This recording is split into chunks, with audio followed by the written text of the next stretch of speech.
Mountain remembers what we buried has not forgotten us. A claw breaches the seal, shadows walk without men, and the curse that once devoured the moon has stirred again. This time we forged our blood into the silver and bound ourselves to the chain. Tonight, the Werewolf of Transylvania rises again. The mountain remembers what men try to forget. Snow doesn't sit right on its western face, as if heat bleeds up through a skin that healed badly. Pines at the tree line grow in a slow spiral, trunks corkscrewed by a wind no one feels. Sheep refuse the slope, hooves stamping, eyes rolling at the ground. Old women make the sign and say nothing. Old men say nothing and make the sign. Once there was a mouth in this mountain. Once there was a cavern that drank torchlight and gave back howls. Once the Solomonari sealed that mouth with stone and runes, burying the Vârcolac where the earth is thickest and the dark is oldest. The seal held. It held through famines and wars, through summers that set the meadows on fire and winters that turned wells to glass. It held through births and weddings and the slow, patient dying of those who remembered why the mouth was shut. But stones shift, spells thin, names fade. And time is a gravedigger with impeccable manners. The first sign is not thunder from the depths, but a tremor so polite it might be mistaken for a shiver. Dishes rattle. A bell in an empty chapel rings a single, baffled note. On the slope, a slab yawns, just enough to show the tongue of an old chain. Blackened silver peeking like tarnished lightning from a crack in the stone. A boy finds it, of course a boy finds it. His name is Mihai, elbows like twigs, courage like a coat he hasn't grown into. He should be in the lower meadow helping his uncle mend fence. But the mountain is a dare and the chain is a promise, and boys are made of both. He digs around the link with a stick until the stick snaps. He spits on his fingers, wipes grit on his trousers, and touches the metal. It's cold, then hot, then neither, then his. The shock that climbs his arm isn't pain. It's recognition. A low sound rises under the soles of his feet. Not heard so much as agreed with, Mihai yanks his hand back, stumbling.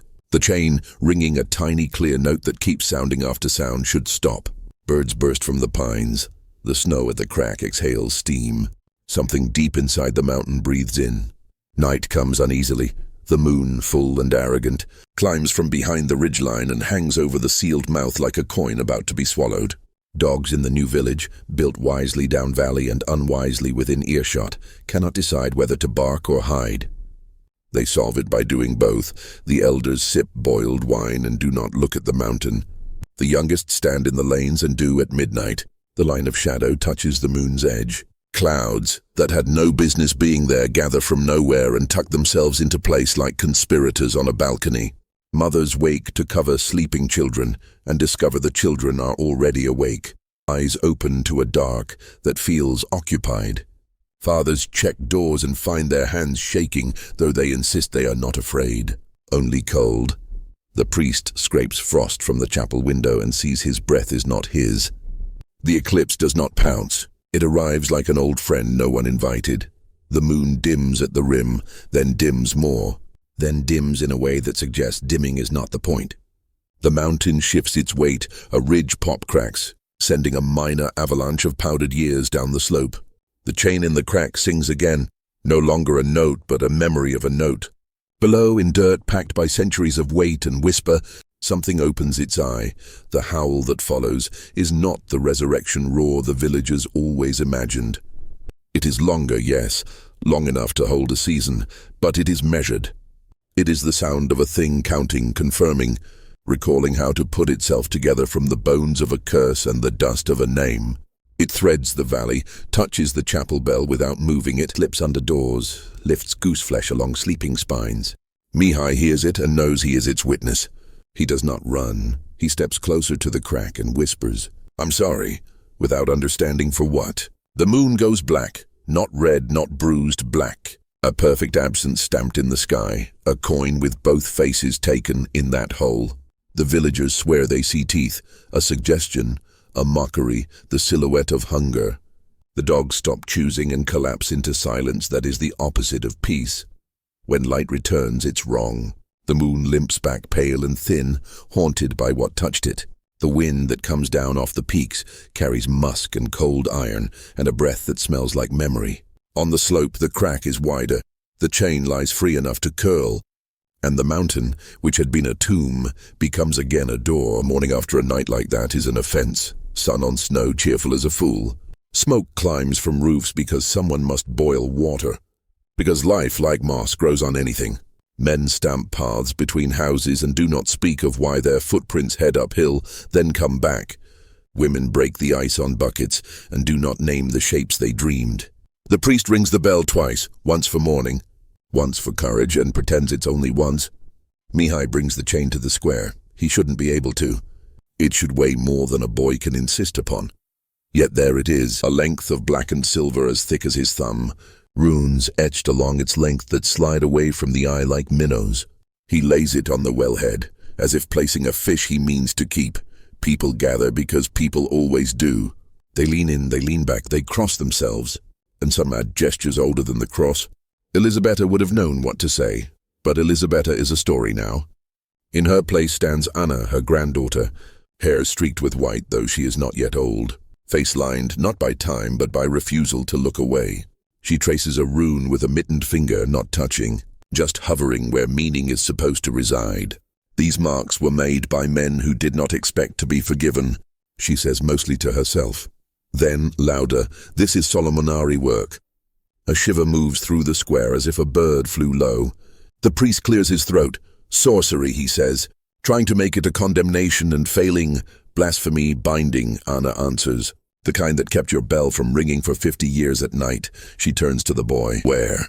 Mihai points the mountain, a point of the finger pointing back. They hold a council, because that is what one does when the world turns and refuses to say which way is down. It's a mess of talk and pride and fear, men who have never been farther than the lower pasture voting on the matter of the sky. Some want to fetch soldiers from the city, as if bullets could argue with history. Some demand fasting and prayer until the eclipse returns and decides to apologize. Some say seal the crack with everything that will stack. Rock, timber, superstition, hope. A few say run. Anna listens, until listening becomes the same as consenting. Tools, she says at last. Ropes, sleds, lanterns, the good ones, we go up, we. The priest echoes, already exhausted by the pronoun. You can come or you can bless our backs as we pass. She replies, either way, the mountain is not waiting for your opinion. They go at noon because noon feels brave, and because men will fight better if they have not had time to invent reasons to stay. A knot of villagers with the look of people who have been wrong often and are tired of it. Anna at their center. Mihai skipping in the way of boys who have gotten away with too much and will again. The priest comes to his credit. He carries a bucket of holy water and a book that once belonged to a man who believed binding demons was a conversational skill. The slope receives them with a creak. Snow that had slept all morning considers whether it wants to hold. The wind lifts and sets down a hymn for no one. When they reach the old scar where the cavern mouth was buried, the world tilts. An ordinary hill collapses into extraordinary line. The crack is not yet a wound, but will be. The chain lies like a segment of a circle incomprehensibly large. Anna kneels. She removes her glove and places the back of her hand near the metal. The cold there feels like heat. The runes prickle her skin with a static intelligence. She does not read them, she remembers them. Some ancestor's memory uncoiling like smoke in a closed room. Don't, the priest says. Too late to be useful. Anna opens her knife. It is a small knife for opening sacks and closing arguments. She pricks her finger and lets a bead of blood hang. Fat and red as a berry in winter. She holds it above the chain. I wouldn't, the priest manages, voice cracking on both syllables. I would, she says, and the bead falls, the chain inhales it. That is the only word that will do, the metal darkens. The rune nearest the drop brightens and a line of light runs the length of the link. Seeking its ends like a fuse, deciding which way to go, the mountain stiffens. Every bird takes off at once and then remembers it has nowhere to be. Mihai clutches Anna's sleeve. Did we wake it? We reminded it what waking costs, she says, which is not the same thing but is adjacent. She looks to the priest. Your book? He opens the leather cover with the solemnity of a man unsheathing a sword his father swore was sharp. The pages are thick as skin, script crabbed and obstinate. He reads syllables that leave a taste of iron and ash in the mouth. And for a few lines they are merely ugly, then they are not. The air changes shape around the words. Like wood bending under steam, the crack answers it does not widen. It becomes more itself, rhyme feathers along its edge. The sound that comes up is not a growl, it is a question. Who? Anna Petrescu, she says to the hole in the world, granddaughter of Elisabetta. We know your name. Snow hisses. A second link rolls free, clinking against the first like bones conferring. Do we bind again? The priest asks. Because that is the only thing he has brought to the mountain besides shaking hands. Anna considers the chain, the boy, the book. The son that thinks this is not its business. We learn first, she says. We fetch the chain home. We heat it until it gives back what was put into it. We find new silver and the ones who know how to speak to it. We send word up and down the valleys. The mouth is opening. And we make ready to put our hands where our grandparents' hands were. Mihai looks at the black line in the snow that points at the center of the mountain, and if it opens before we're ready, then we'll find out what we are, she says, and whether it is enough, they sled the chain down. It weighs what despair weighs and what hope weighs. Too much for 2 men, just enough for 10. Villagers step aside as if a bier is passing. Fires are fed, bellows groan. The forge that's been a rumor since the last smith died wakes coughing. Eager for work that means something, the chain goes into the coals, and the coals turn the color of an old wound remembering. By nightfall, a shadow stands in the lane at the village edge. Tall, still, patient, it could be a pine, except the wind bends the pines and does not touch this. Mihai watches from his window, breath fogging the glass. The figure listens to the sound of hammers on silver and turns its head a degree, as if reading, then it is not there, which is worse than if it had been anything else. Fire is the only argument men can still make that the world respects. It does not always agree, but it will hear you out. The chain softens reluctantly, as if ashamed to be seen in this condition. Runes that hid in the black begin to glow, then to float, then to unhook from the metal entirely, hanging like script written on breath. The forge light paints everyone strange. Cheeks gold as coins, eyes deep as wells. Anna holds the tongs. The priest reads. Mihai pumps the bellows as if he can force air into the lungs of history. When the link finally opens, it does so with a sigh that empties the room. A scent climbs out, resin from pines felled a century past. The musk of a den, the salt of blood dried on stone. The cold breath of the eclipse, woven through all of it, is a thinner thread. A name worn to threadbare by use. Andrei. Not spoken aloud, not printed, present, like a watermark in paper that only heat reveals. Anna doesn't flinch. She has stood at bedsides where people pass the way candles do, and flames don't scare her. Listen, she tells the room. Not with your ears, they listen. What they hear is consequence. The old men bring their silver, spoons from long tables where no one sits anymore, a ring that outlived 3 wives, a flask with a dent that remembers a wolf's tooth, coins that bought mercy and failed. The young bring what the old should never have to ask for, promises. From the coins and tears and the silver the mountain gave back, they draw out new lengths, finer than the original, not because they are weaker, but because they are meaner. Runes are cut, not the same as the Solomonaris, because there is no point copying magic you don't understand. These are village runes, made of names and dates in the shapes of hands. Anna carves a loop in each link where a drop of blood will sit. The priest crosses himself and pretends this is a sacrament. Mihai volunteers his thumb before anyone asks. They make blades too, not hero swords. No one has the wrist for that, and a sword invites a story that ends badly. Short knives that live inside sleeves.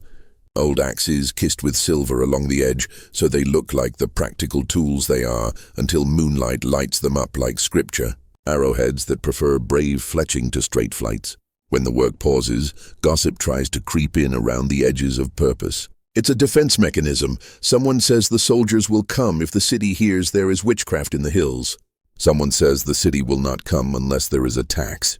Someone says the soldiers will aim at the villagers and count it a victory. They laugh briefly like snapping twigs. Anna bangs the hammer once on the anvil, and the talk changes into attention. We don't have the luxury of being right, she says. We have the job of not being dead. The priest closes his book. His voice is hoarse from words not built for human throats. You mean to bind it, not kill it? I mean to do the thing that can be done, she replies. We handle wolves with traps because teeth are honest. This is not a wolf, it is a contract. We answer it with ink made of silver and blood. Blasphemy, he says again, but gentler, like a man greeting an old dog that bites but knows his smell. Necessity, Anna answers and holds out her palm. One by one they step forward. The oath is not written, the oath is named. Each speaker says what they will lay down if the line breaks. Comfort, safety, the right to pretend that some things happen only to other people. They say their names like a litany, like a fence. Mihai says his like a dare. Who leads? Someone asks. And it should be a fight, but it isn't. Heads turn to Anna because heads know where to turn. She shrugs at the absurdity of rank in a village that can't keep a rooster alive when the shadow is long, and then accepts because refusal would be rude to the dead. The first patrol goes up before dawn, when frost tightens everything into the kind of quiet you can break your neck on. 6 men who can run uphill without swallowing their lungs. The priest with a flask of water he refuses to admit is not water. Anna and Mihai because someone failed at counting. They carry the new chain coiled on a sled like a serpent asleep. At the scar, the crack is more. A rim of rime feathers its lip. And in that lace are tracks, something the weight of a man, something the height of a worry. The chain you could not move yesterday now lies in a new shape, as if the mountain rehearsed the knot it prefers. Do we dare the mouth? One asks, meaning the old tunnel they sealed with a lifetime's worth of good decisions. We dare the throat, Anna says, which is not the same. She points to a vent lower on the slope where warm air has always risen in winter. It breathed there when it slept. It will breathe there when it wakes. They lower Mihai first because the world rewards small bodies and poor planning. He grins to prove his right to be chosen, then disappears into a dark that behaves itself just long enough for rope to go slack and the procession of the brave to begin. The vent opens into a chamber that has not seen firelight since the day the mountain ate it. Heat rises off stone that remembers friction as a kind of prayer. Runes, some Solomonari, some made by whatever uses claws to write, crawl the walls in the center. A plate of old silver as big as a door glows under a drift of dust. The seal, cracked like a lip, Anna touches it with the back of her fingers. The skin there goes numb, then sings. The crack is not yet through. The sound beneath is not yet step, but intent. She sets the new chain on the plate and feels it choose a path. We have a window, she says over her shoulder to the black where the rope is, where the men are, where the world still makes sense. We close what they opened, we hold what they buried. We buy time in silver and spend it in blood above. The sky cools into a color you can only call before, down the slope. The village listens without admitting it's listening. In the trees, something large that isn't the Vârcolac pauses. Decides it isn't paid enough and leaves. Anna knots the first link. And the mountain, polite, patient, hungry, watches her work. The village learned, without deciding to count by shadows. Morning brought them the way bread brings appetite. Simple, expected, proof that things still add up. By noon, shadows dulled. By evening, they stretched. Faithful servants running ahead to turn on the dark. You didn't think about them unless they misbehaved. On the 3rd day after the chain sang and the seal sighed, a man's shadow did not report for duty. Iuliu Popa, miller, broad in the shoulder and slow in the apology, was first to notice. He stepped into the lane with a sack on his back, the sun behind him, and glanced down as men do to make sure they are still attached to the earth. His boots were there, the dust was there. The shape that should have walked at his heels like a black dog was not. He laughed at the private absurdity, then looked again. The laughter stayed in his mouth unspun. He turned in a circle, half expecting the shadow had only taken the long way around the cart. Nothing. The ground made no claim on him. Light's tricking you, his wife said when he told her. Not because she believed it, but because marriage has rituals. She walked him to the square, stood him next to the well where the flagstones keep honest time. The sun drew shadows from every nailhead and every splinter in the trough, but not from Iuliu. The space he should have blackened remained ordinary. By noon the lane was full of known people pretending to be strangers. They tested. They held up a plank to throw shade, and watched it fall around him like a garment that refused his shape. The priest made the sign and said nothing useful. Anna came, wiping forged soot from her cheek with the back of her wrist. She did not look surprised. That's the trick of leadership. To meet nightmares like late guests. Since when? She asked, and Yuliu told the story of the morning twice, because men tell facts, and then they tell what they were afraid of while the facts were happening. She listened to both. Any aches? She said. Any dreams? My back is sore, he said, because I carry wheat. My sleep was ordinary. He thought of something and did not say it. Anna saw the thought stall behind his teeth. What else? He swallowed. I dreamed I was walking uphill backward, he said, but my feet pointed forward, and I was humming. Not me, the other I. They took him to the chapel because that is where you take problems when the square has had its say. The chapel air was the smell of old wood, wax, and the weight of people who had asked it to hold them. The priest fetched the book that bit his tongue, and the bucket he called water, though it had teeth of its own. Anna drew the curtains to make the shadows jump. They didn't. Yuliu stood in the aisle and tried to feel a lack. Does it hurt? Mihai asked, because children cut through the silk. No, Yuliu said, it's just light all the way down. They tested his shadow in candlelight. They tested it with flame held close, with sunlight angled through a hand mirror, with the stained glasses reds and blues painting holiness and murder across the floor. Nothing. He was a man geography refused to map. Something's walking under him, Anna said at last, quiet. Or something he owes has stood up and gone to look. They didn't have to wait long to see which that night. A figure stood at the edge of the new meadow where the corn likes the wind. Tall, proportioned like a man, but thinner than the idea of a man, as if drawn with a burnt match on the air. It was where Yuliu's shadow would have stood if shadows had opinions about agriculture. It watched the village put out its lamps, and when the last one died, it moved, not fast, not skulking. It walked the lane with the tact of a guest entering a room of widows. Where it passed, dogs pressed flat, remembering ancestry. Frost spidered across the bucket rims, though the night was not that cold. The thing cast no shadow because it was shadow. Mihai saw it first, again, because boys who touch chains never get to sleep on trouble nights. He slipped from his blanket and slid down the roof as if the house were helping. He landed soft in the lane and kept lower than his fear. The figure turned its head a degree, as if listening to the shape of him. Are you his? Mihai whispered, to keep courage from running off. The figure did not answer. Voices belonged to meat, but it shifted sideways and he saw behind it the miller's yard. The fence, the gate, the millstone leaning where it always leaned. The place where Yuliu's shadow should be, was empty because it was here.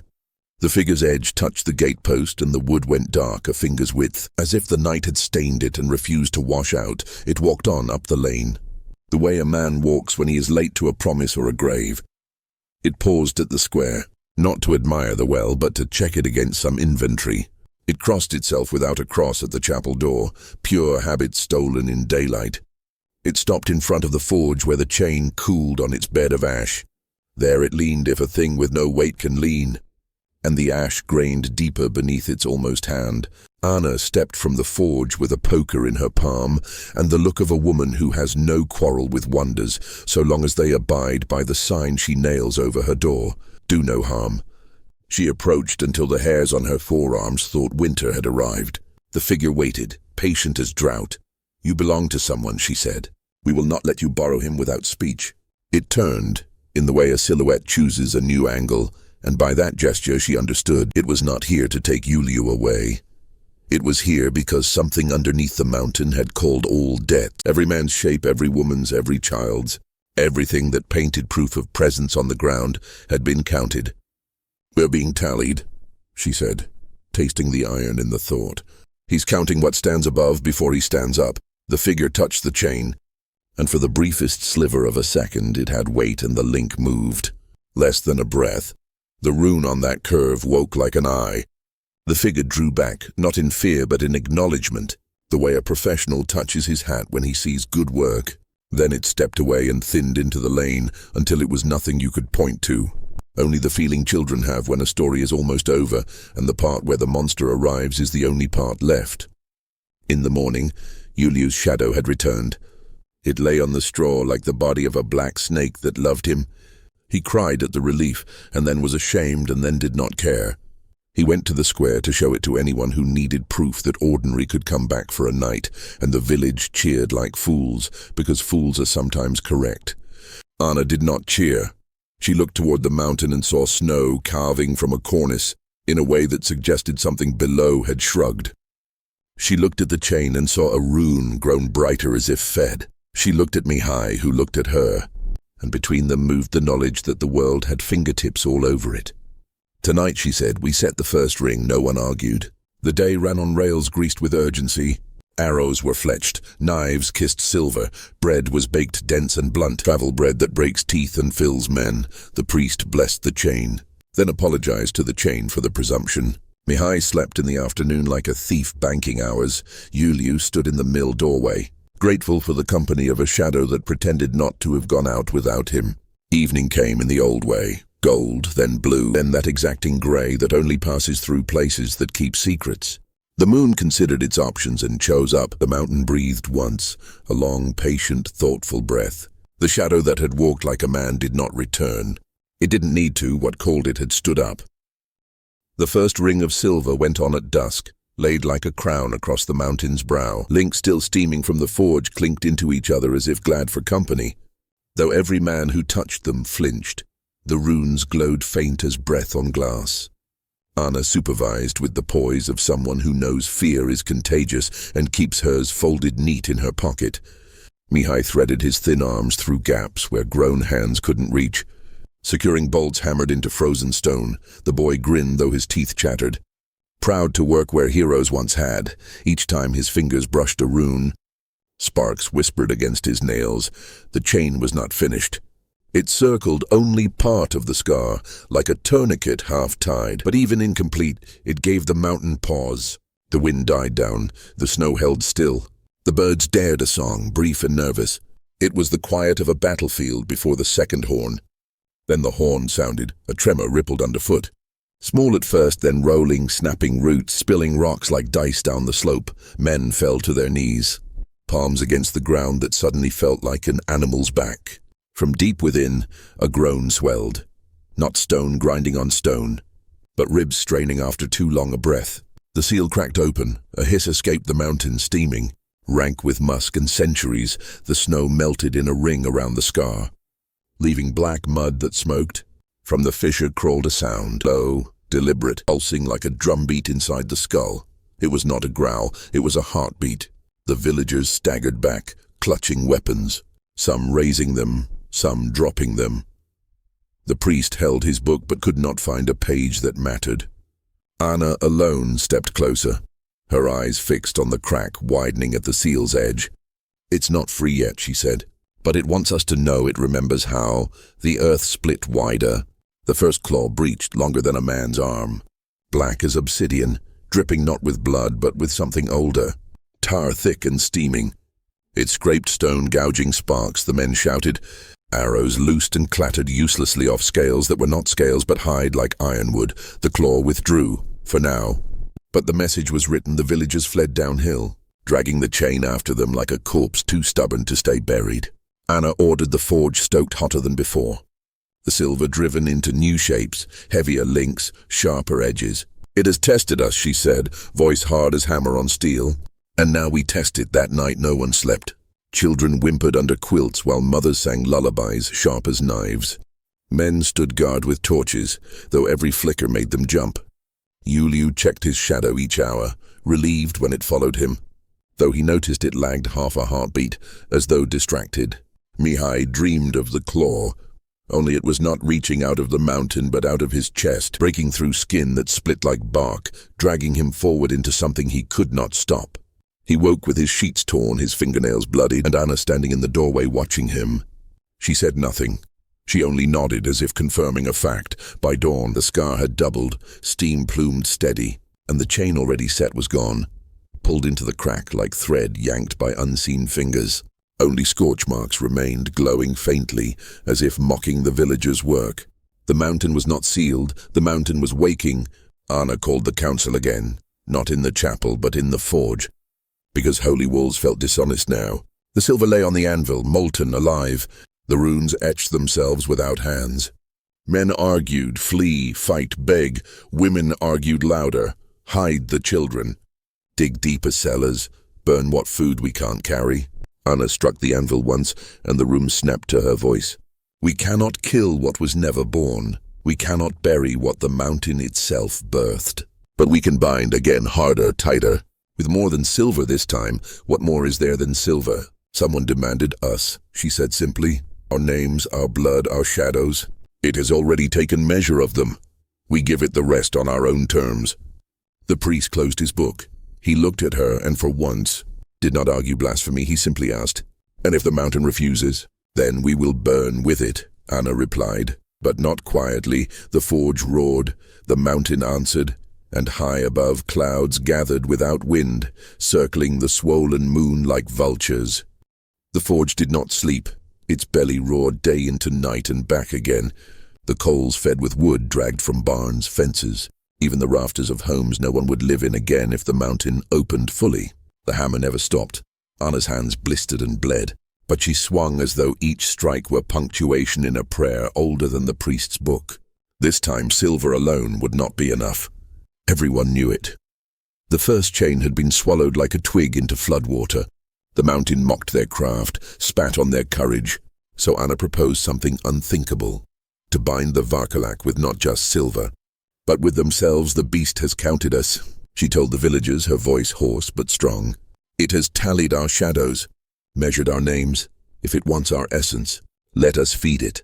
But on our terms, let us carve ourselves into the chain so that it holds not just with metal, but with our lives. The crowd stirred like leaves in a storm. Some balked. Why give the beast more? Why put their souls on the same leash as their enemy? But others, remembering screams in the night and barns painted red with their children's blood, nodded. If survival demanded sacrifice, then sacrifice would be made. So began the blood oath, one by one. The villagers stepped forward. Each carried a token of themselves. A drop of blood, a lock of hair, a name scratched on parchment, ashes from hearths that had warmed their families. These were pressed into the molten silver as it hissed and spat, absorbed into the glowing links until each segment thrummed with more than metal. It throbbed with the pulse of a living village. Mihai was first among the young. He cut his thumb without flinching, letting the drop fall sizzling into the crucible. The rune that drank it flared bright red before cooling to a steady glow. His grin was not boyish anymore. It was sharp, almost wolfish. Anna saw it and did not smile. Yuliu, the miller, stood next. His shadow clung nervously to him as though fearing abandonment again. When his blood hit the silver, the shadow flickered, then steadied, darker. As if inked deeper into the ground, the villagers whispered, uneasy, but Anna only nodded. Even the priest came. His voice cracked as he recited words that had once belonged to saints, but now sounded like surrender. He pricked his palm and let the blood fall, murmuring, "If this is blasphemy, then let God forgive me later." The rune that drank his offering gleamed pale gold, softer than the others. By the time the last child, the last widow, the last trembling hand had given their share, the chain was no longer a weapon of men. It was a covenant. It hummed when lifted, not with the weight of metal, but with the voices of the living. Their hearts braided into its links. Anna lifted a finished length with tongs, sweat dripping into her eyes. "This chain will not break," she said, "because if it does, we break with it. And none of us are ready to die twice." The villagers repeated her words like a litany, stamping their feet on the forge floor until the earth itself seemed to listen. Outside, the mountain groaned again, louder. A claw raked through the fissure, dragging sparks. The wind carried a howl so deep it bent trees sideways. Shadows fled the moonlight, leaving the village eerily bare. Every object sharp and harsh. The hunters armed themselves. Silver knives tucked into belts. Axes gleamed with fresh edges. Arrows were tipped with fragments of chain link. Small enough to fly, but heavy enough to burn when they struck. Each weapon bore the mark of someone's name. Etched in blood and rune, Mihai strapped a dagger across his chest. He was still a boy, but his eyes no longer blinked like one. Anna caught his gaze. "When the mountain opens, you stay behind me," he nodded. He did not mean it. The forge fires dimmed as the last of the chain cooled. The village gathered in the square, torches raised. The priest sprinkled the air with ash and muttered blessings no one believed, but everyone wanted to hear. The chain lay coiled on a sled, hissing faintly, the runes crawling like ants across its surface. Anna planted her hands on the links and felt the thrum, hundreds of heartbeats woven together, stronger than any one life. She closed her eyes and whispered, "Hold for us above." The clouds parted.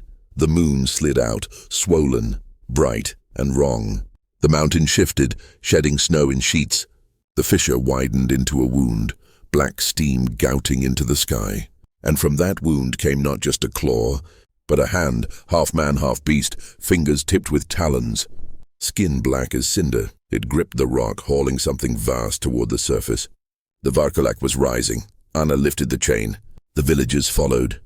Together they dragged the blood-forged covenant uphill toward the mountain's mouth, every step echoing with the oath they had made. If the chain holds, we hold. If it breaks, we break with it. And the mountain waited to see which it would be. The mountain did not crack. It opened, like a rib cage pried apart. Boulders tumbled, trees bent their backs, and a sound like the tearing of parchment ran through the valley. From the wound hauled itself the shape that had haunted every tongue since Ionel first spat on the priest's floor. The Vârcolac rose. It was not only wolf or only man, it was both and neither and more. Black fur slick with steam, shoulders broad as gates, claws that could shear oak. Its muzzle split into a grin that was not hunger alone but knowledge, as if the beast remembered every ancestor it had torn, every oath it had broken, every prayer that had failed. The hunters stumbled back, some crossing themselves, others cursing, others forgetting both. Mihai gripped his dagger so hard his knuckles whitened. The priest's book shook in his hands, pages fluttering as though caught in the beast's breath. Anna stood firm, her jaw clenched. The silver chain wound across her shoulders like a mantle.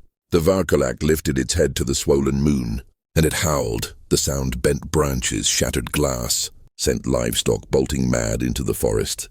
Children screamed in their beds, though no sound reached them. The eclipse shadow slithered once more across the moon's face.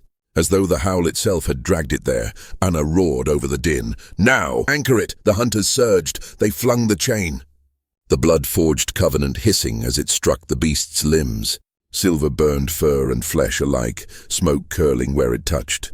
The Vârcolac shrieked, not in defeat, but in fury. It thrashed, and men were flung like dolls, bones snapping, but the chain tightened, its runes glowing, each link humming with the voices of the villagers who had bled for it. The beast staggered, bound for a breath. Anna seized the moment, shouting the oath, "We hold or we break with it." A voice cracked into the night. The chain sang in response. 100 heartbeats striking as one. The runes blazed so bright they lit the mountain scar like dawn. The Vârcolac buckled, dragged to its knees. But the curse was clever. The beast twisted its body, and as it did, Andrei's face surfaced in its snout, eyes human, wet with grief. "Anna," it rasped. "Through a throat not made for speech, it will not hold, let it end me." The hunters faltered, knives lowered. The priest stumbled forward, tears streaking his soot-stained cheeks. "He can be saved." "No." Anna cut him off, her voice iron. "This is not a man. This is a curse wearing a man's skin." The beast roared again. The human face swallowed in fur and fang. It lunged, snapping the chain taut. The links groaned, runes flickering. One broke. A scream tearing through the air as if the villager who had bled into it died in that instant. Yuliu collapsed where he stood, clutching his chest, his shadow peeling from his body before slamming back. The chain held, barely. Mihai darted forward, reckless and doomed. He drove his dagger, the silver tip glowing red, into the beast's side. The Vârcolac bellowed, spinning, claws slashing. The boy would have been torn in two, but Anna yanked the chain, jerking the beast's arm just wide enough. Mihai fell, his chest scraped raw, but alive. The mountain shook harder. As if rooting for its child, rocks fell, snow avalanched. The chain snapped another link. Screams filled the night. The priest shouted words from his book, words that shredded his throat until blood ran from his mouth. Then Anna made her choice. She leapt, dragging the chain with her, wrapping it across her own chest. She hooked it over the beast's throat, pulling herself into its shadow. "I bind you with me," she snarled, every syllable a hammer strike. Her blood spilled onto the runes, fusing them, burning them brighter than before. The Vârcolac reeled, howling, claws clawing its own neck to tear her away. But the chain tightened, fueled by her sacrifice. Its runes flared white-hot, blinding. The beast thrashed, struck rock, split stone, but the chain held, and then, with a final scream that was both beast and man, the Vârcolac fell back into the fissure. The mountains swallowed it, the earth closed. The chain buried itself deep, glowing one last time before vanishing beneath the stone. Silence fell. The hunters stood gasping. Broken, bloodied, Mihai knelt where Anna had been, his small hands clutching empty snow. The priest dropped his book. Yuliu wept openly. His shadow pressed tight against his heels as if afraid. The mountain lay quiet as though it had never moved. The moon, pale and wounded, slid free of its eclipse. Anna was gone. But the villagers knew as surely as breath, that she was not dead. She was bound with the chain, her blood and name woven into the curse. Her voice had joined the mountain's hum. And when the next full moon rose, when shadows lengthened and the wind carried more than itself, they would hear her, somewhere between howl and prayer. The legend of the Vârcolac endured, and now it carried Hernan for those who hunger for more. Step deeper into the shadows with our ultimate werewolf horror playlist, linked in the description below. In the world of horror, the scariest things happen when you least expect them. And trust me, you don't want to be left in the dark. Welcome to the darkness.